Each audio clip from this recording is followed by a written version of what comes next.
Энэхүү подкастуудаараа гэмт хэрэг, болсон явдал, сэтгцийн гач үйлдэлүүдээс үүдэлтэй хүн амны хэрэг зэргийг хүмүүст сэрэмжлүүлэх үүднээс бэлтгэж та бүхэндээ хүргэж байна. Дээрх агуулгуудын хүрээнд сэтгэл санаа тавгуйтах магадлалтай учраас жирэмсэн эхчүүд сэтгэл санаа докторгүй байгаа үедээ мөн 18-аас доош насныхан сонсохгүй байхыг зөвлөе. Энэ нь хувь хүний сонголт учраас хэрв сонсох явцад контентын ярианы агуулгаас болж сэтгэл санаа тагвархвал таныг сонсохоо зогсоогоорой гэж зөвлөе.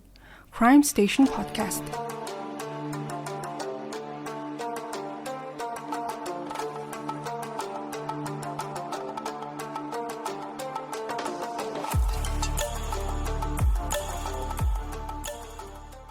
Сайн байцгаана уу сонсогчдоо, та бүхэнд амралтын өдрийн мэнд хүргэе. Зуны сайхан дэлгэр цаг ирсэн байна. Бүгдээрээ эхнээсээ цуслан лууга гараад эхэлсэн байгаа байх. За тэгэхээр ямар ч чинуудад та бүхэнд цоврал алуурчин Дороthea Puente гэх эмэгтэйн түүхийг нэлээд задрагаатайгаар хүргэх болно. За нөх их нэрд гарч олонд мэдээлэл нь түгээгүй ч гэсэн яг л одоо бусад цоврал алуурчны адилаар 80-аад оны үед эд хэрэгээ үйлдэжсэн нэлээд настай эмэгтэй байгаа. Цоврал алуурчны 90 үед 70-80-аад онд эрчимтэй явагдчихсэн гэдгийг та бүхэн мэдэх бах. За тухайн үед бол шинжлэх ухаанд орвтой хөгжөөгүй. DNA тест ч гэсэн 90 оны ихээс далайцтай одоо хэрэглэгдэж эхэлсэн байдаг. За зөвхөн цусны бүлэг, хурууны хээ гэх мэт энгийн зүйлсийг одоо хэрэг илрүүлэхэд ашиглаж исэн гэхэд бараг хэлцдэхгүй. За өнөөдрийн ярих хэрэг дээр гэхдээ цусны шинжилгээ, одоо хурууны хээ энэ төр бол ярихдаггүй. Харин Сакраменто хотын нэг нийгмийн ажилтны ажигч гярхай байдлын ачаар олон хүний одоо амиа алдсан хэрэг хэрхэн илэрсэн талаар өгүүлэх болно.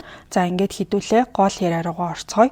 Dorothea Puente гэх эмэгтэй бол Сакраменто хотын F гудамжинд 1426 дугаартай цайвар цэнхэр өнгийн байшинд ахмад настай одоо хөдөлмөрийн чадваргүй хүмүүсийг байрлуулдаг түрээсийн суудастай нэгэн байсан. За тухайн байшин орчмоос бол нэг тийм эвгүй өмхийн үнэр бол байнга үнэртдэг. Тэгээ 100 болохоор тэр үнэр нь одоо улам бүр ихсээд зарим хөршүүд нь агаржуулагчаа асаачхаар тэр үнэр нь гэрлүүн орж ирээд идэг байсан болохоор сүүлдээ бүр аргаа бараад агаржуулагчаа унтраагаад дельта мужийн одоо бөхчим халууныг тэсгээс өөр аргууд хурж исэн талаараа бол ярьсан байдаг. За тэгээ хүмүүс бол мэдээж зүгээр суухгүй гомдол гаргаж исэн маа. За тэрэнд нь бол 59 настай Dorothea бохрын хоолой бөглөрчжээ гэсэн тийм хариулдаг гэсэн. За тэгээ заримдаа болохоор ингээ шалан дагуур өсөн хулганууд эсвэл одоо цэцэрлэгт хэрэгэлсэн загсны бордоо энэ төр гэж янз бүрийн одоо юм ярьж аргалаад өнгөрөөж исэн маа. Тэгээ тухайн өмхийн үнэрийг дарахын тулд хашаанда шохой цэцэж цайруулагч асгаж байшинд нь бол хин нэгэн зочин ирэх үеэр зочны өрөөндөө нэмэгний үнэртэй тийм агаар цэвэршүүлэгч цацдаг байсан. За гэхдээ ямар ч арга хэмжээ хэрэглэлээ гэсэн муухай үнэр нь бол ерөөсөө огт ярилдаггүй. Бүр байшинд нь бол тэр чигтээ нэвчиж шингэсэн байсан. За тэгээ та бүхэн одоо түрүүн сонссон Dorothea гэх эмэгтэй болохоор хөгшин хүмүүстэй байшингаа түрээслүүлж амьдардаг байсан. За тэгсэн чинь хамт амьдарчсэн хүмүүс нь бол нэг нэгээрээ алга болоод тэгээ санаа зовсон нэг нийгмийн ажилтан цагдаад мэдэгдснээр ерөнхийдөө тэр байшинд болж исэн одоо аимшигтай үнэн ил болж эхэлсэн. Тухайн байшингийнхэн цэцэрлэгт бол нийт 7 хүний зохицос болсон байсан. За тэгээ хэргийн гол эзэн хингэргийн тохиор бол одоо яах аргагүй байраа түрээслүүлдэг байсан Dorothea гэж үзээд түрээсэлж амьдардаг байсан хүмүүсээ тэр бол алаад төрөөс ирдэг одоо халамжийн мөнгийг нь авдаг байсан гэж шүүхийн өмнө аваачиж одоо яллахаар болсон маа. За тэгсний тухайн одоо мөнгөөрөө бол өөртөө гой сайхан хувцас авч гой сайхны хаалгаанд орох гэх мэт одоо зөвхөн өөртөө зориулж үнэтэй зүйлсд мөнгийг нь зарцуулдаг байсан маа. Гаднах төрхөө төгс байлгахын тулд ингээд олон хүнийг золиослсон цоврал алуурчин эмэгтэй түүхийг одоо та бүхэнд дэлгэрэнгүй ярьж өгье. За Dorothea Puente гэх эмэгтэй бүр залуугаас л ер нь бол гой ганган харагдах, за тансаг гэсэн бүхнийг хэрэглэх тийм дуртай, гой сайхны хаалгаанд орж залуу төрхөө одоо авч үлдэхийг гэрмэлцдэг эмэгтэй байсан гэж бол хэлж болно. За түүнээс гадна бол өөрийгөө нийгмийн идэвхтэй гишүүн, сайн үйлсийн хандив өгдөг. За бас тэгээд том биш ч гэсэн ийм хурган одоо улс төрчдтэй холбоотой байж нийгмийн зүтгэлтийн юм шиг одоо өөрийгөө харуулахыг хичээдэг байсан маа. За ер нь бол ингээд хинч харсан маш тийм илдэг төрхтэй, өөртөө арчаатай эмэгтэй шиг харагддаг ч гэсэн яг үнэндээ бол ингээд сул дорой түрээслүүлэгчтэй мансууруулж алчаад тэгээд хэрийгээ цэцэрлэгтээ буулдаг жинхэнэ одоо амилсан зүтгэр гэдгийг хинч бол төсөөлөөгүй. За гадаад төрхөөрөө ингээд энэ эмэгтэй бол олон ч жил цуврал аллага нууж бол чадсан байгаа. За тэдний цайвар цэнхэр өнгийн байшин нь бол маш тийм намуухан гудамд байрладаг байсан. За бусад байшингуудтайгаа байгаа загвар дизайны хувьд бол ерөнхийдөө адилхан. За тэгээ яг тэдний амьдардаг район нь бол нэгэн цаг үед төрийн ордны тансаг бүс гэж явдаг байсан ч гэсэн сүүлийн жилүүдэд болохоор уналтанд ороод олон байшингууд нь хаалгаа төгчээд хатцсан. За эсвэл ингээ гудамжны архичдын үүр уурхай оромж болж хувирсан юм байна. За 1988 оны 11 сарын 11-ний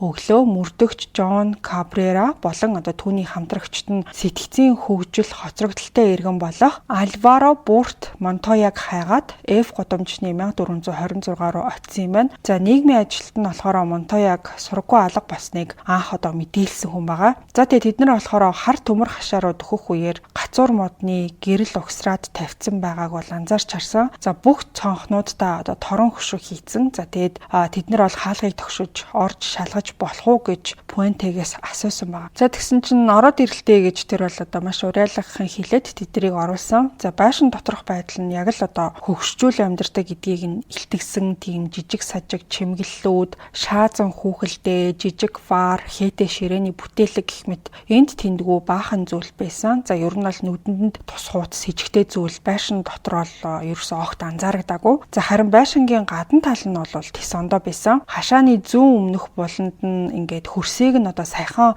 ухц юм уу гэмээр байдалтай. За тэгээд ирчүүд машинаасаа хүрцэн малтуур авчираад тэр хэсгийг нь бол ухаж эхэлсэн маань. За тэгсэн чинь даавны өөдөөс за бас үхрийн мах шиг тийм зүйл тэндээс нь бол гарч ирсэн. За тэгээ цааш нь ухсан чинь нэг модны үндэс шиг зүйл саад болоод тэгээ мөрдөгч Кабрера болохоор тэрийг нь хүрзээр зөхөж үтсэн маань. За тэр зүйл нь бол огтөө ингээд зөксөн ч гэсэн хөдлөөгүй. Тэгэхээр нь ухсан нөх рүү явж ороод гараараа татаж үзье гэж шийдсэн маань. За тэгээ мөрдөгч бол гараараа тэр зүйлийг барьж агаад тэгээ хөлөө туулж зогсож жогоод тэгээд татаж эхэлсэн. За тэгсэн чинь нөгөө зүйл нь ингээд сууг татагдаад гараад ирсэн маань.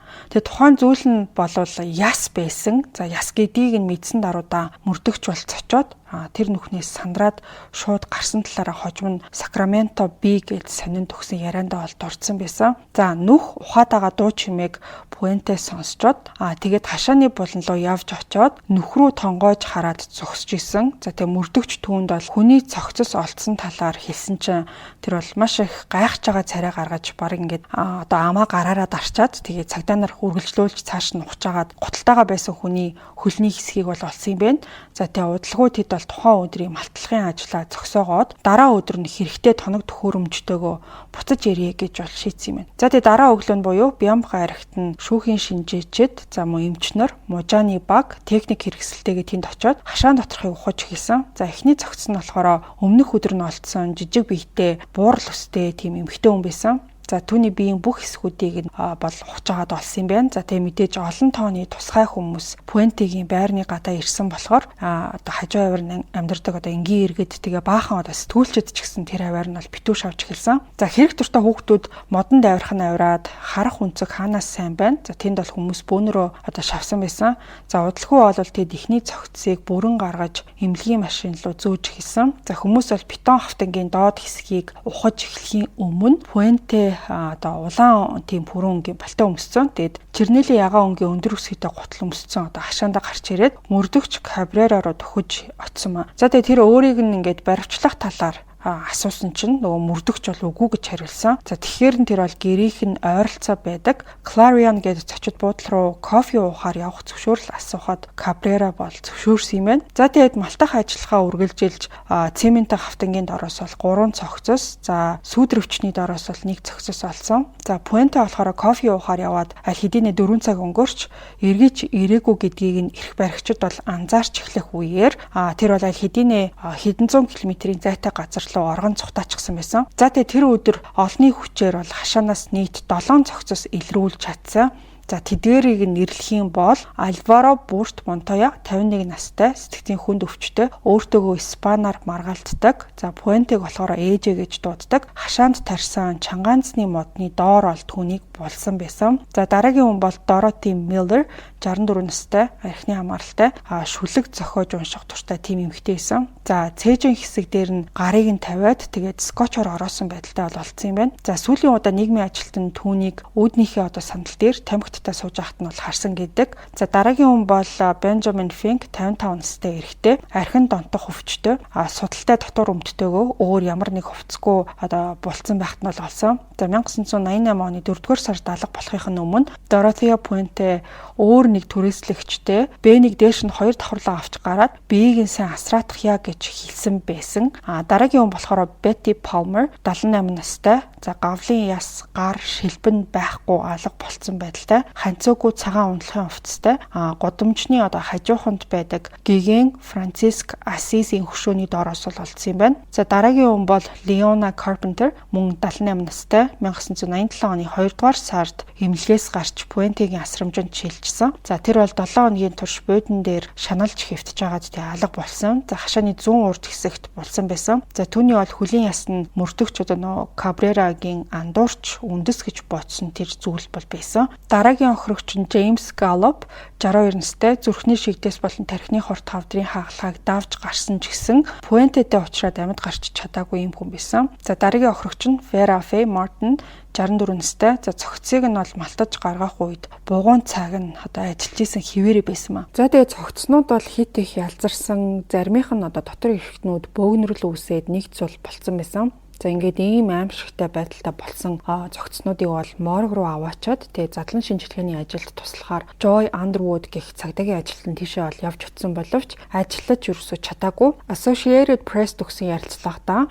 тэр бол тэр өдрөөс хойш энэ хэргийн талаар ямар ч мэдээг сонсох болгондоо би бөөлждөг болсон. Бие угаагаад ч арилахгүй юм шиг санагддаг болсон. Газар шороонд тарж ургуулсан ногоо идэж чадхаа болсон. Учир нь тэр хөрс шороо Puente-гийн хашаанаас ухаж гаргасан хүний цогцос шиг санагддаг болсон. Би өөрөө цагаан хоолтон хүн гэж сэтгүүлчд бол ярьсан байсан. За тэгээд цуврал алуурчин Dorothea Puente нас барсан түрээслэгчдийнхээ орлогоор жинхэнэ тансагладаг байсан байгаа. Тэгээд баривчлагдах үеэрээ бол нүүрэндээ бас л гоо сайхны хагалгаа хийлгээд арьсаа татуулсан. Тэгээд хитрхи хиймэл царайтай болцсон байсан. За өрөөгөө шалгасан чинь $110 үнэтэй Giorgio Armani-гийн үнэртэй ус, торгон даашинз, зэрэг зүйлс бол олдсон. За энэ хэрэгтэй холбоотой нарийн мэдээллүүд аажмаар олон нийтэд ил болж эхэлсэн. За Puente бол өөрийн цайвар цэнхэр байшингийн 1-р давхрыг нь хөгшин архинд донтсон хүмүүст түрээслүүлээд өөрөө харин 2-р давхарт нь амьдардаг байсан юм байна. За байшин дотор нь бол хохирогч болгоны нэрний эхний үсэг болон тэдний нэрийг ашиглаж хэдэн доллар авсан гэдгээ тэмдэглээд бол бичсэн байсан. За баригдахаасаа өмнө тэр бол сар олгон нас барсан хүмүүсийн нэрээр $5,000 орлого олдог байсан юм. За Puente бол байшин дотроо өөрийн гэсэн дэг журамтай орчинг бол бий болгосон байсан. За түрээслэгчд нь бол сар болгон $350 төлдөг. Өдрийн 2 удаа халуун хоолоор хангадаг. За өглөөний цай бол 6 цаг 30 минутанд, оройн хоол нь 15 цаг 30 минутанд өгдөг. За гэхдээ Puente үнэхээр сайн тогооч байсан юм байна. Ер нь бол нэлээд тийм амттай хоол хийж өгдөг. Бин гахаамах өндөг гэх мэт нэлээд хүнд өглөөний цай бол бэлддэг. За хэрвээ түрээслэгч хоолноосоо хоцроод алгасах юм бол үлсгэлэн үлддэг байсан. Тэгээд галтгооны хэсэг рүү бол хин нэгэн дураараа орох хориотой байдаг байсан. За түүнээс гадна бол байшин доторх утас мөн шуудангийн хайрцагт хүрхийг тас хоригддог. Шуудангийн хайрцагт гар хүрсэн нэг түрээслэгчийг хэд хэдэн удаа зад загинжсэн удаатай юм байна. За өөрөө болохоор 2-р давхарт нь янз бүрийн амттай уух зүйлүүдэд хадгалаад тэндээ архиа уугаад байж идэг ч гэсэн бусад хүмүүст бол уух зүйлийг хатуу хоригддог байсан. За оройн цагаар тэр бол Harry's Lounge нэртэй баарнуудаар явж ганцаараа сууж байгаа хөгшин эрчүүдэд архи авч өгдөг. За тэгээ санхүүгийнхэн талаар тэр хүмүүсээс бол ингээ асуугаад хэрвээ хангалттай орлого олдог хүн байх юм бол өөрийнх нь байшинд нүүж ирэхийг санал болгодог байсан. За John Terry гээд 67 настай эрэгтэй ярихдаа мөнгөө хаанаас олдог вэ? Хаана ажилладаг вэ гэж байнга асуудаг байсан. Манайх руу нүүж ирээч гэж дахин шалгаадаг байсан ч би татгалздаг байсан гэж бол ярьсан байсан. За магадгүй тэгэж татгалцсан болохоор ч амьд эсэн мэд үлдэж чадсан баг. За ер нь бол Puente-г таньдаг түүний талаар сэтгүүлчдэд яриа өгсөн хүмүүс ихэнхдээ зөрүүтэй мэдээллүүд өгөөд исэн юм байна. За 64 настай John Sharp гэх нэртэй тэтгэвртэй гарсан тогооч эрэгтэй Puente-гийн байшинд 11 сар амьдарсан тийм хүн юм байна. За тэр бол хэлэхдээ Puente маш зөөлөн, инэрэнгүү эмэгтэй байсан. Тэр гудамжны муур хооллож, түрээслэгч хүмүүстэй хувцас, тамхи авч өгдөг. Нэг хөгжлийн бэрхшээлтэй хүнд 3 3 дугуйт хүртэл авч өгчээсэн гэж бол ярьсан байсан. За мэдээллийн хэрэгслүүд энэ хэргийн талаар бол бүхий л өнцгөөс нь одоо мэдээлэл хүргэхийг бол хичээжсэн. За хөршүүд нь бол түүнийг Puente зул сарын баяраар тамаал тараадаг байсан гэж бол ярьсан. За энэ тамаал гэдэг нь болохоор нэг тийм одоо онцгой төрлийн ороож хийдэг хоол юм байна. Тэгсэн чинь тэгж ярьсан хүмүүсээс тамаалын махных нь амт сонирн байсан уу гэж бас асуусан байсан. За ямар нэг байдлаар ингээд хохирогчдын махаар нь юм хийчээгүй үсттэй гэсэн утгаар нь бол асууж исэн гэсэн үг. За LA Times сонин Puente-г байнга ээш тийш нь хөргөж өгдөг байсан гэх 54 настай Patty Casey гэх таксины жолоочийг олж уулзаад яриа бас авсан. За Casey гэх хүн бол сүүлд Puente-тэй танилцаад байнга гэрт нь очдог болсон тийм хүн юм байна. За тэр бол ярихдаа Puente 7 хоногт хэд хэдэн удаа цемент, ургамал, бордоо авах нэрийдлэр бас хэд хэдэн баар руу явахт нь би хөргөж өгдөг байсан. Puente өөрийгөө 59 настай биш харин 71 настай гэж надад хэлсэн. Бас 4 удаа хүнтэй гэрэлжсэн ч хожим нь салсан. Саяхан гоо сайхны хагалгаанд орсон талаараа ч гэсэн надад ярьжсэн. Би түүнийг үнэхээр гайхалтай хүн, түүнээс суралцах зүйл маш их гэж боддог байсан. Маш ухаалаг эмэгтэй л гэж хардаг байсан гэж ярьснаас гадна Кейси бол тэдний одоо байшингаас муухан үнэр өндөртэй дагааг анзаарч тэрийгэ хэлсэн чинь шаланд ор өгсөн хулгнууд эхнээсээ муудаж эхэлсэн гэж надад тайлбарласан гэж бол тэр хүн ярьсан ба. За тэгээ цагдаа нар болохоор бас хуучин түрээслэгчдээс нь байцаалт аваад нийтлэг хандлагыг нь бол олж мэдсэн. За жишээ нь бол нэг түрээслэгч нь алга болохоос өмнө Puente өөр нэг хүнд тэр өвчтөй байгаа. Би түүнийг 2 давхарлаа аваачаад арай дээр түлхэх хэрэгтэй гэж ярьсан байсан. За тэгчээ дараа нь бол тухайн өвчтөй хүн алга болох үед байнга л ямар нэг шалтак олж хэлэхэд бэлэн байдаг байсан ба. За нэг түрээслэгч Puente-тэй маргалдаад тэгээд байшин доторх дүрм журмын талаар маргаа үүсгэсэн чинь Puente уурлаад тэгээд түүний бүх хэд зүйлсийг нь шүн одоо хайрцагт хийгээд гудамжинд гаргаа хийцэн. За бас нэг түрээслэгч нь бол гинэт алга болсон чинь хамаатных руугаа нүүн гээд яваад өгсөн гэж тайлбарласан байсан. За хүмүүсийн нүдээр бол сайхан сэтгэлтэй одоо энэрэнгүй эмхтэй гэж гаднаасаа харагдчихсэн ч яг үнэндээ бол цуврал алуурчин байсан гэдгийг нь хүмүүс удаан хугацаанд огт мэдэхгүй явсан. За тиймээс бол сурвалжлагчид Puente-гийн амьдралыг нэг бүрчлэн судалж тэрийгэ ч гэсэн одоо нийтэлж эхэлсэн. За тэр бол 1929 оны 1 сарын 9-нд Калифорни мужийн Redlands хотод төрсэн. Түүнд бол Dorothea Helen Gray гэдэг нэрийг өгсөн юм байна. За өөрийгөө болохоор 18 хүүхэдтэй айлын одоо хамгийн бага нь гэж ярьдаг байсан ч гэсэн төрсний гэрчлэгээ нь бол айлын 6 дахь хүүхэд болохыг нь нотолж байсан. За Puente-гийн бага нас үнэхээр одоо амар байгаагүй. 8 настай байхад нь аав нь сүргийн өвчнөөр нас бараад тэгээ 1 жилийн дараа ээж нь болохоор мотоциклийн ослоор одоо амиа алдсан юм байна. За тэгээ бүтэн өнжин болсон болохоор бүх хүүхдүүд янз бүрийн айлд үрчлүүлж хүн амын бүртгэл мэдээллээр бол Puente одоо 13 настайдаа Напа хотод амьдарч исэн юм байна. Сургуулийн бүртгэлээс нь харахад бол 16 настайдаа Лос Анжелес тэр бол сурагч байсан ч за удалгүй бол Олимпиа хот руу нүүж 1945 оны 100 сүүн коктейлний газар ажиллаж өөрийгөө одоо хүмүүст Sherry гэж танилцуулдаг байсан. За 45 оны намар нь бол Филиппиний дайнаас ирсэн 22 настай цэрэг Fred McFall-тэй танилцсан юм байна. За мөн тухайн үед бол Puente нэг найзтайгаа мотелд амьдарч бие үнэлдэг байсан. За хожим нь бол Fred McFall ярихдаа тэр үнэхээр царайлаг эмэгтэй байсан. Мөнгө олох аргаа ч гэсэн маш сайн мэддэг байсан гэж ярьсан. За танилцаад удаачгүй Puente Fred хоёр гэрлээд тэгээ тухайн үед л 16 настай байсан Puente өөрийгөө болохоор 30 настай Sherry Ali Razel гэж танилцуулаад тэгээд тэр мэдээлэл нь ч гэсэн гэрлэлтийн гэрчлэгээнд нь бичигдсэн байсан. За гэрлээд удаагүй Fred McFall түүнийг бол хизээч ингээд үннээ хэлдэггүй хүн гэдгийг нь олж мэдсэн баг. Тэр бол зөвхөн үнэтэй хувцас, шилэн тэрхүү, анхаарал татах тийм даашинз өмсч өөрийгөө гоёх дуртай. Тэгээд өнгөрсөн амьдралынхаа талаар дандаа худлаа ярьдаг байсан гэж ирсэн. За ингээд ийм нэг хар залуугаасаа худлаа ярьдаг байсан явдал нь сүүлдээ бүр түүний зуршил болсон баг. Ойрын их сурвалжийн хэлснээр бол тэр дэлхийн 2 дугаар дайны үед ердөө 13хан настай байхдаа Хирошимагийн бөмбөгдөлтийг туулж Швед дэх Америкийн нэгдсэн улсын элчин сайдын дүү жүжигчин Рита Hayworth-ийн найз гэж хүртэл People сэтгүүлд одоо ярьсан байсан. Одоо яаж яваад тийм сэтгүүлд бас өөрөө яриа өгсөн мэдгүй. За Fred McFall Puente хоёр бол Невадагийн Gardnerville-д амьдарч 2 охинтой болсон. За гэхдээ 2 дахь охиноо төрүүлснийхээ дараа Puente Лос Анжелес руу нүүсэн. За хэдэн сарын дараа тэр бол жирэмслээд тэгээ зулбсан юм байна. За удалгүй Fred McFall түүнийг орхиж явсан. За хосуудын хүүхдүүд өөр хүн дээр өсч нэгийг нь Fred-ийн ээж, за нөгөөхийг нь бол огт танихгүй хүмүүс өргөж авсан юм байна. За биеийн үнэлэх нь ингээд Puente-гийн хувьд хялбар аргаар мөнгө олох ажил байсан болохоор тэр зүйлээ бол орхиж өрсөж чадаагүй. 1948 онд тэр таньдаг хүнийхээ чекийг нь хулгайлаад малгай, цүнх, гутал, тэрко худалдаж авсан. За тэр асуудлаасаа болж хуурамч чек үйлдсэн хэрэгээр ял аваад 4 жил шоронд хоригдоод батлан даалтаар гарсныхаа дараа Лос Анжелесаас бүр мөсөн явсан баг. 1952 онд тэр бол 2 дахь нөхөр болох Axel Johanssonтэй гэрэлсэн. За Johansson гэх залуу нь бол далайн худалдаачин байсан болохоор урт хугацаагаар гэртээ эзгүй байдаг. За тэгээ ажилдаа явж байгаад буцаад эрэхт нь бол Puente өөр ирчүүд гэртээ авчирсан байж идэг гэсэн. За хөршүүд нь бол ингээд шөнийн цагаар олон ирчүүд таксигаар гэрийн гадаа хөргүүлж ирдэг талаар ярьж хосууд энээс болж олон удаа муудалцаж салж нийлсэн харилцаатай бол 14 жил хамт байсан маа. 1960 онд Puente Сакраменто хотын биеийн үнэлэгчдийн газар оргонсон гэсэн тийм хэрэгээр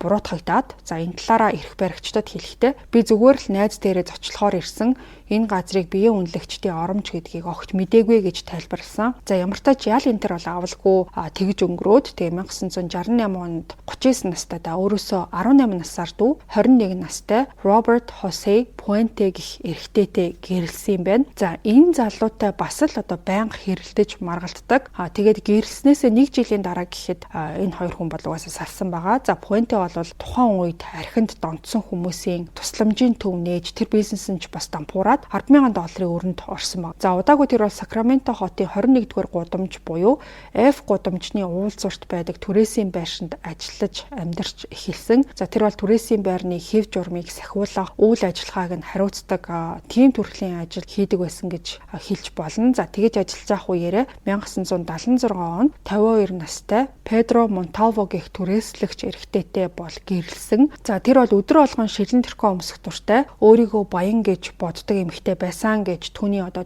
дахь нөхөр Pedro сэтгүүлчдэд ярьсан байдаг. 1978 онд тэр бол түрээслэгчдээсээ хулгайлсан 34 ширхэг чекэн дээр хуурамчаар гарын үсэг дуурайлхан бичиж мөнгө авахар оролцсон хэрэгт буруутгагдаад 5 жилийн тэнсэн харгалзах ял авсан юм байна. За түүнээс гадна Puente-г сэтгэл зүйн зөвлөгөө өгөх эмчилгээнд хамруулахар болоод сэтгцийн хувьд эрүүл биш шизофрентэй гэсэн тийм онош бол гарсан юм байна. За эрх баригчдын үзэж байгаагаар Puente анхны аллага 1982 оны хавар үйлдсэн. За 61 настай Ruth Monroe Puente-гийн байшинд нүүж ирснээсээ хойш удаагүй Tylenol болон кодеины тун хитэрсний улмаас нас барсан. За Monroe бол өөрөө хүнд өвчтэй байсан болохоор нөхрөөсөө тустай амьдраад тэгээд түүний асаргаанд нь зориулж нийт $6,000 бол өөрөө авчирсан байсан. За тэгээд тухайн Monroe гэх эмэгтэй болохоор Puente-тэй хамт жижигхэн тийм зоогийн газар нээгэж төлөвлөж исэн. За тэгээд нөхөртөө болохоор ирээдүйхээ талаар өөдрөг сэтгэл хангалуун байгаа талаараа захиандаа бол бичдэг байсан юм байна. За гэхдээ нүүж ирснээсээ хойш бол 2-7 хоногийн дараа нэг гоосныхны салонд найзтайгаа тааралдаад би удалгүй өөх гэж байгаа юм шиг санагдаад байна гэж хэлэхээр нь нөгөө найз нь яагаад гэж асуусан чинь мэдэхгүй гэж хариулсан байсан.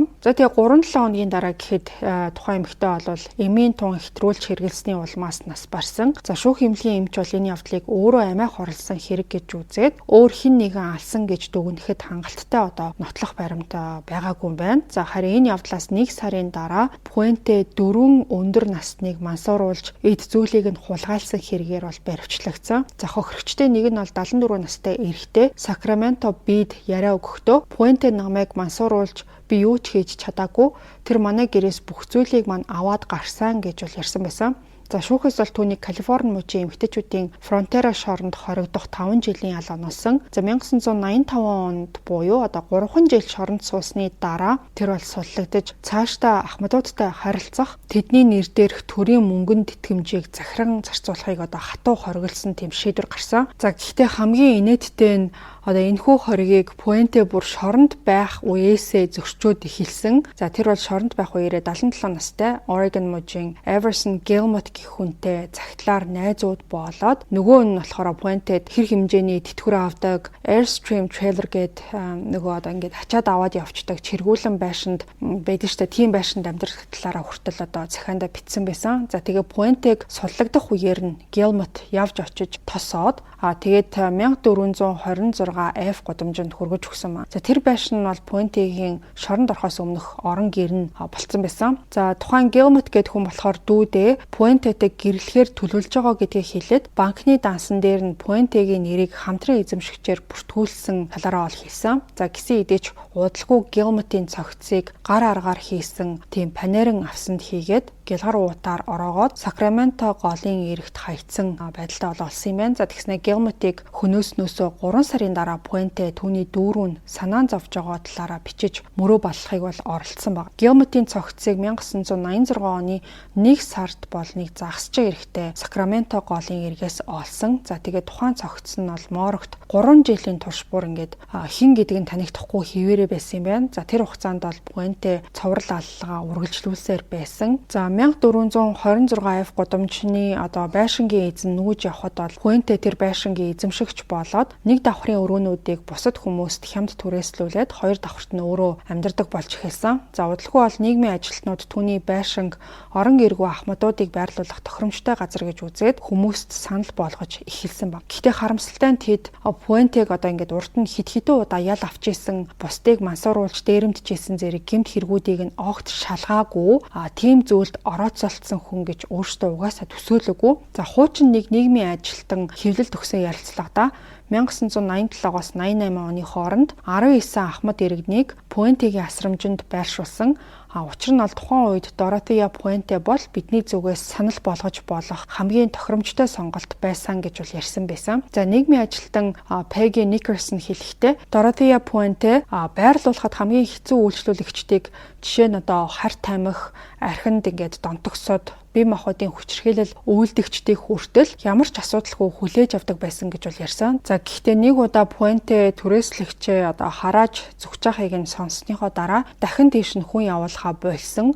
Тэгээд сүүлд нь тэдний гэрийн гадна хашаанд өөрийнх нь явуулсан 4 хүн алуулаад булагдсан гэдгийг нь олж мэдсэн талаараа харамсаж ярьсан байгаа. Puente цагдаа нарт баривчлагдсны дараа нийгмийн хамгийн эмзэг бүлгийн хүмүүсийг хог хаягдал шиг орхисон тогтолцоог хүчтэй сэтгүүлчд бол шүмжилсэн. За хараат бус нэг агентлаг орхигдсон нүгэл нэртэй тайлан гаргаж болж өнгөрсөн хэрэгт Сакраменто хотын цагдаагийн газар болон тухайн цайвар цэнхэр байшингийн хэргийг хариуцаж ажиллаж исэн нийт 10 төрийн болон хувийн байгууллагын үйл ажиллагааг бол буруутгаж бичсэн байсан. За 2 жилийн хугацаанд бол Puente-тэй 15 удаа уулзсан холбооны албаныхан түүнийг өндөр насны түрээсийн байшин ажилуулж исэн нь тэнцэнгийн нөхцөл зөрчсөн гэдгийг бол огт мдээгүй явж исэн юм байна. За ер нь бол маш тийм ойлгомжгүй бас хяналт шалгалтаа дутуу хийсэн шатны байгууллагуудын алдаа гэж бол харагдчихсан. За Puente-гийн байшингийн ойр орчмыг малтах ажиллагааны 2 дахь өдөр цагдаа нар бол Puente-г ойролцоох Carrion зочид буудлын руу очиод кофе уухаар явахыг нь бол зөвшөөрсөн. За тэгсэн чинь нөгөөх чинь тэр боломжийг нь ашиглаад цухтаацсан байсан. За Puente бол тэр буудлаас такси дуудаад тэгээ хотын нөгөө захад байдаг нэг баар руу очиод за тэндээ бол 4 хундаг арх уучаад тэгээд ахаад такси бариад Stockton хот руу яваад тэндээсээ Лос Анжелес хот руу явах автобусанд суудсан байсан. За 6 цаг гараа автобусаар явах үеэрээ тэр бол баг зэргийн согтолттой тэгээд мансуурсан байдалтай гар цүнхэндээ бол $3,000 шинэ амьдрал эхлүүлэхээр явж исэн нь бол тэр байсан. За тэгээд та бүхэн яаж баригдсан талаар нь ярьж үгүй бас айгүй инээдтэй байсан. За зогцснаасаа хэд хоногийн дараа Лос Анжелесийн хотын төвд байдаг Monte Carlo Tavern гэдэг нэртэй баарнд тэтгэврт гарсан 59 настай мужаан Charles Wilges гэдэг хүн болохоор өдрийн цагаар пив уугаа сууж исэн юм байна. За тэгсэн чинь улаан өнгийн пальто өмссөн эмэгтэй хажууд нь суугаад арих тэгээд orange juice бол захиалсан. За тэгснэ өөрийгөө болохоор Donna Johansson гэж танилцуулаад Sacramento хотоос ирсэн нөхөр нь нас бараад тэгээд Лос Анжелест шинэ амьдрал эхлүүлэхээр ирсэн талаараа бол ярьсан. За тэгээ нэг л их гашуудалд автсан юм шиг байдалтай буудалд хөргөж өгсөн таксины жолооч нь чемоданыг нь аваа явцсан. Тэгээ өмсөө явж исэн гутлынх нь өсгийг хугарсан гэд гутлаа харуулсан чинь тийм хөхөнгийн өсгийтэй гутал нь үнэхээр хугарсан байсан. За нөгөө Charles гэд хүн бол түүнийг өрөвдөөд тэгээ гутлыг нь болохоор гудамжны эсрэг талд байдаг гутал засварчин дээр аваачж өгөөд буцаж ирсэн чинь сард хэдэн долларын тэтгэвэр авдаг вэ гэдгийг нь бол асуугаад эхэлсэн байгаа. За тэгээ Charles болохоор нэг их зүйл бодлого $567 гэж хариулсан. За тэгсэн чинь нөгөөх чинь өөрийгөө маш сайн хоол хийдэг. За тэгээ хоёулаа ингээд хамт амьдрах уу болоо явцсан. За тэгээ дөнгөж танилцсангуудаа хоёлаа гутлаа янзлуулж хамаг зовлонгоо тоочсноо. Тэг ингээ хоёлаа амьдрий гэсэн яриа нь бол Чарльз нэг л тийм сэжигтэй санагцсан. За бид энэ дэлхий дээрх ганцаардсан сүнснүүд яагаад бие биедээ түшиг болоод амьдарч болохгүй гэж бас хэлж өвдсөн байд юм аа. За тэгсэн чинь Чарльз болохоор түүнд надад одоогоор бүх зүйл хангалттай байна гэд татгалцсан маягаар хариулсан. За тэгээ тэр сэдвээ бол шууд өөрчлөөд өөр зүйлс ярьж ярилцах тусмаа тэр эмэгтэйг одоо нэг л ингээд урд нь харж исэн юм шиг санагдаад танил байлууч гэж бодож жогоод тэгээд маргааш нь одоо хамт тэр хоёроо дэлгүүр хэсэг гэж тохиролцоод тэгээд салсан баг. За тэгээд Чарльз болохоор гэрлүүгээ харчаад тэр эмэгтэй хэн байсан гэдгийг санаж эхэлсэн. За өмнөх хэдэн өдрүүдэд тэр болол телевизээр түүний тухай болон одоо байшингийнх нь хашаанаас олдсон олон тооны цогцсны тухай үзэжсэн гэдгийг бол гинэт сансан ба. Тэгээ мэдээж одоо тэр Чарльз гэдэг хүн бол дотор нь ингээд айгүй муухаараад айгүй муухай мэдрэмж авч эхлээд шууд л одоо орон нутгийн телевиз рүү холбогдоод телевизийн хүмүүс нь болохоор цаашаа цагдаа руу мэдгдсэн юм байна. За тэр оройных нь 22 цаг 40 минутанд Лос Анжелесийн цагдаа нар бол Пуэнтегийн буудалж исэн мотелийг бүслээд ямар ч эсэргүүцэл үзүүлэлгүйгээр тэгээд бол Пуэнте баригдсан байгаа. За бас нэг хүнийг тархитах жагаад тэгээ нөгөөх нь таниад эцэст нь тэгээд цаг алдалгүй бол баригдчихсэн юм байна. За Пуэнтег бол Лос Анжелесаас Сакраменто хот руу зөөж нисэх үеэр тэр олныг сурвалжлагчид би хэнийг ч алаагүй зөвхөн чекийг нь л бэлэн мөнгө болгосон. Би нэгэн цаг үед үнэхээр сайн хүн байсан гэж ярьсан байсан. За 1989 оны 3 сарын 31-нд Сакраменто хотод болсон сонсгол дээр Доротея Пуэнте цэнхэр даашин зүмсөд сувданд зүйлт одоо зүүсэн байдалтай ирээд өөрт нь тулгасан 9 хүний аллахын гэмт хэрэгт одоо буруугүй гэдгийг бол өөрөө мэдүүлсэн. За бүх нотлох баримтыг цуглуулхад 4 жил зарцуулсан юм байна. За шүүх хурал нь 1993 оны 2 сард эхэлсэн. За тэгээ хитрхи их мэдээлэл урд нь одоо цацагдчихсан байсан болохоор шүүх хурлыг бол Сакраментогоос Монтерей хот руу шилжүүлэхээр шийдвэр гарсан. За тангарахтны шүүгчдийн бүрэлдэхүүн бол 8 эрэгтэй 4 эмэгтэй хүнээс бүрдээд тэр бүх 12 хүнийг сонгохын тулд 3 сарын хугацаа шаардагдсан гэдэг. За шүүх хурлыг бол өөр мууж эсвэл өөр хот руу шилжүүлдэг тогтолцоог та бүхэн бараг мэддэг байх гэж бодож байна. Сакраменто хотод Пуэнтег бол таньдаг. За түүнийг сайн хүн гэж бодож итгэж явсан хүмүүс бол их байсан учраас тэр дундаас ингээд рандомоор одоо хүн таруулахгүй байхын тулд өөр хот руу одоо шүүх хурлыг нь шилжүүлж илүү одоо шудраг шүүхэд гол чиглэлээ хандуулсан гэж ойлгож болно. За прокурор Джон О'Марагийн хэргийг бол дүгнэхдээ шууд л шулуухын хэлсэн. За энэ бол цэвэр шунлаас үүдэлтэй гэмт хэрэг. Тэр тохиромжтой гэсэн хохирогчдыг ангуучилж түрээслэгчтэй нэг нэгээр нь алаад төрөөс олгодог чекийг нь авахыг хүссэн. Тэр ах дүү, найз нөхөдгөө, гэр бүлгүй хүмүүсийг албаар сонгосон. Тэднийг алга болсны дараа хинч эрэл сурал хийхэргүй тийм хүмүүсийг байгаа болгосон гэж прокурор бол хэлсэн байгаа. За харин Пуэнтегийн өмгөөлөгчд болох Пер болон Кевин нар хэлэхдээ түүний түрээслэгчд байгалийн жамаараа нас барсан. Пуэнте түрээсийн байшингаа тэнсэн харгалзах ялын нөхцөлийг зөрчиж ажилуулж исэн болохоор төргөн тусламж дуудахгүй байхыг илүүдсэн. Пуэнте бол энэрэнгүй сэтгэлтэй хүн, орон гэргүй, нийгмийн хамгийн дорд гэж үзэгддэг хүмүүст сэтгэл гаргаж асардаг байсан. Тэднээс авсан түрээсийн төлбөр нь яг үнэндээ зардлаа дөнгөн дангал нөхдөг байсан. Пуэнте зардлаа нөхөхийн тулд мөнгө авсан байж болохч алуурчин бол бишээ гэж өмгөөлж исэн ба. За ингээд 5 сарын турш үргэлжилсэн шүүх хуралд бол 153 гэрч, за 3100 хуудас нотлох баримт, за мөн шүүхийн танхимын урд тавцсан дээр нь одоо цайвар цэнхэр өнгийн байшингийнхан тийм жижиг загварыг хүртэл байрлуулсан байсан. За шүүх хуралд оролцох болгондоо Пуэнте маш тийм одоо гангаа хувцлаж цэцгэн хийтэй даашин зүмсч үсээ ингээд одоо хөвсөлгөж тийм сэнсцсэн байдалтай бол харагдчихсан. За хамгийн ноцтой мэдүүлгийн үеэр ч гэсэн тэр бол нүүрэндээ хувирал ерөөсө гаргалгүй өмгөөлөгчд рүүгээ байнга одоо тийм одоо бичгтээ цаасаар шидчихсэн баг. За прокурорууд Пуэнтегийн гарт хохирсон хүмүүсийн өмнөх болон дараах зургуудыг нь харуулад за эхлээд ингээд амьд сэрүүндээ болохоор тухайн хүмүүс инээмсэглэж ахуулсан зургуудыг нь үзүүлээд за дараа нь бол ингээд тухаж гаргаж ирсэн одоо ялзарсан цогцснуудыг нь харуулхад Пуэнте бол ингээд зузаан өдний шилнийхээ араас ямар ч хувирлгүй хараа сууж исэн. За гэхдээ прокуроруудын хамгийн гол сул тал нь гэх юм бол яг гэмт хэргийг нь харсан гэрч юусоо байхгүй. Тэгээд хохирогч Рут Монто гэх хүний л бүхлийн шалтгааныг нотолж чадсан. За бусдынх нь бол цогцснууд нь хитрхи их одоо ялзрал явагдсан байсан болохоор шалтгааныг нь ерөөсөө тогтоож чадаагүй юм билээ. За гисэн эдээч шүүх эмнэлгийн шинжилгээгээр бол нэг зүйл ил болсон. За тэр нь юу байсан гэхээр бүх цогцснуудаас долмейн болон флуоразапам гэх хүчтэй унтуулгын эмний уул мөрөөд бол илэрсэн юм байна.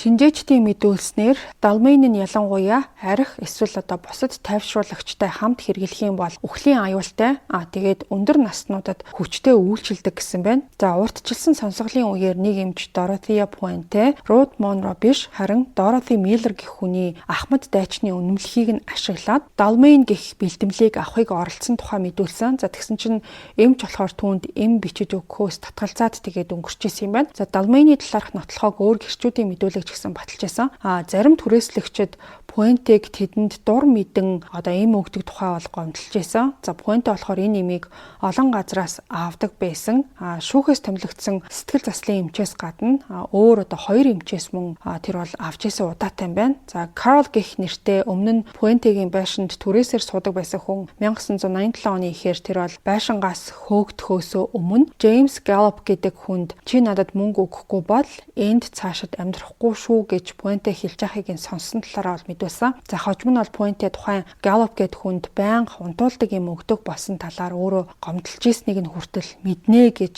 хэлсэн байна. За Puente-гийн хохирогч болсон Alvaro Burt Montoya бас л өмнө нь амьдарч исэн архинаас гаргах төвийн ажилтнанд Puente түүнд бол ингээд уумааргүй байгаа тийм төрлийн эмнүүд өгдөг байсан тухай бол хэлж ирсэн юм байна. За тухайн архинаас гаргах төвийн ажилтан William Johnson энэ тухай Puente-тэй ярьж маргаан үүсгэсэн чинь Puente уурлаад тэгээ нөгөө Montoya-г болохоор төв рүүгээ буцахыг шаардаж эхэлсэн юм байна. За тэгээ Johnson бол тухайн үед Montoya-г нөгөө Puente-гийн байшинд амьдрахан дээрээ гэж зөвлөөд чи тэнд аюулгүй гэж хэлсэн байгаа. Гэтэ энэ талаараа өөрөө хэлэхдээ хөөх юм тухайн ярьсан зүйл бол миний буруу байсан. Энэ бүхний төлөө би бүхэл амьдралынхаа туршид харамсаж гэмшиж амьдрнаа гэж шүүхийн танхимд ярьсан. За Puente бол Montoya-гийн үхлийг нуухын тулд олон арга хэрэгэлсэн байна. Тэр бол орон нутгийн архинд донтогчдын асрамжийн газар амьдардаг Donald гэдэг хүнд мөнгө өгөөд тэгээд нөгөөх нь болохоор өөрийгөө Montoya-гийн эгчийнхэн нөхөр гэж нийгмийн ажилтнанд худлаа яриад тэгээ Montoya болохоор хотоос яваад гэр бүлийнхэнтэйгээ хамт амьдрахаар шийдсэн гэд ярьсан байсан. За гэхдээ тэр Donald гэдэг хүн болохоор мэдээлэл өгөхдөө өөрийнхөө жинхэнэ нэрийг хэрэгэлсэн болохоор тухайн нийгмийн ажилтнанд нь болохоор цааш нь шалгаж үзсэн чинь худлаа ярьж байгаа гэдгийг нь бол төвгүй олоод мэдсэн. За тэгээ тийм болохоор ямар нэг зүйл буруу байна гэж бодоод тэгээ цагдаараа дуудлага хийж тэрнийхэн дагуу мөрдөгч Cabrera байшинд очиж шалгах гол шалтгаан нь болоод тэгээ цаашлаад бол ингээд бүрч олон цогцснууд илэрхэд хүрсэн юм байна. За гарын үсгийн шинжээчийн дүгнэлтээр бол Puente 1987-аас 88 онд 1426 F гудамж руу илгээсэн улсын болон мужийн 60 чек дээр 7 нас барсан түрээслэгчийн нэрийг хуурамчаар гарын үсэг зурсан болохыг нь тогтоосон. За тэгээ тухайн хуурамч чекийн ачаар сар болгон $5,000 орлого олдог байсан. За Puente-гийн өмгөөлөгч Kevin хэлэхдээ түүнд бага зэргийн хулгайн сэтэл байгаа гэдгийг хүлээн зөвшөөрч байгаа ч гэсэн энэ нь түүнийг цуврал алуурчин болгож харагдуулах үндслэл бишээ гэж бол мэдгдсэн. За гэхдээ прокурорууд энэ маргааныг няцаах олон гэрчиг бол танилцуулсан. За тэдний дунд нь болохоор Puente-г Everson Gilmot-ийн цогцсыг нухад тусалсан мужаан хүн бол байсан. За тэр хүн бол Gilmot-ийн цогцсыг Sacramento голын эрэгт хаягтанд тусалсан гэж бол мэдүүлсэн. Харамсалтай нь хүн хэлэлцэх хугацаанд дуусаад түүнд ямар нэг ял бол тулгаагүй. Гэхдээ энэ мужааны мэдүүлэг тангарахтны шүүгчдод Puente-гийн тийм цэвдэг хүүтэн сэтгэлийг маш тод харуулж өгч чадсан гэж үздэг юм байна. Puente-гийн хашаанаас цогцснууд илэрснээс 6 жилийн дараа тангарахтны шүүгчдээс 6 хүн бол Sacramento хотод очиж зөвхөн зургаар болон бусдын ингээд амнаас сонсч ирсэн гэмт хэргийн газруудыг бичлэн үзсэн. За тэд бол Puente хохирогчтой уурхичдаг байсан баарнууд, унтуулах юм найруулж өгчээсэн өрөөнүүд, булсан цогцснууд дээр цэцэг тарьсан хашаан дотор нь алхаж үйл явдлыг боддоор мэдрэхийг хичээж исэн. За ер нь ямар ч гэмт хэрэг дээр шаардлагатай гэж үзэх юм бол ингээд тангарахтны шүүгчдийг хэргийн газар аваачиж үзүүлэх нь түгээмэл үзэгдэл байдаг. За тэр болгоныг нь биеэр очиж үзсэн хүмүүс буцаж ирэхдээ нэлээд тийм жиргсэн маягтай байсан гэдэг. За тэнд ер нь бол тэмч муухай зүйлс нүдэн дээл харагдахгүй. Гэхдээ мэдрэмж нь бол маш аимшигтай тийм хачин санагдлаа гэж нэг тангарахтны шүүгч бол сэтгүүлчид ярьсан байсан. Жилийн турш үргэлжилсэн шүүх хуралдааны эцэст тангарахтны шүүгчид Dorothea Puente,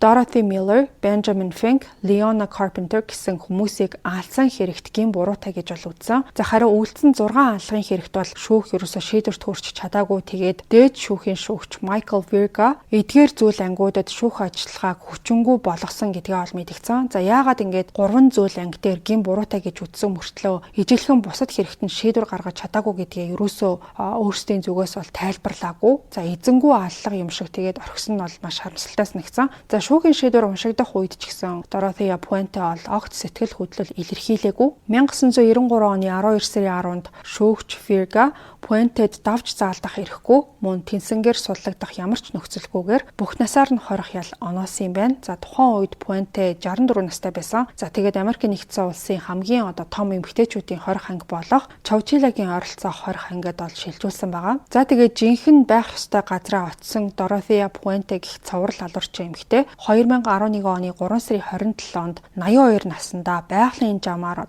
шоронд амьсгал хураасан юм байна. За ингээд ийм нэг цоврал алуурчин эмэгтэй нэлийн адармаатай хэрэг байна. Яг тэгж нэг цуснууч энтер яригдаагүй хэрэг ч гэсэн амьдралын нөхцөл нь хүнд хэцүү болсон хүмүүсийг гол байгаа болгож 9 хүний амийг хөнөөж цуврал алуурчин болсон Dorothea Puente гэх эмэгтэй муухай түүх гэвэл ийм байна. За нэлийн задаргаатай бас цэгцтэй байдлаар та бүхэнд хүргэхийг хичээлээ.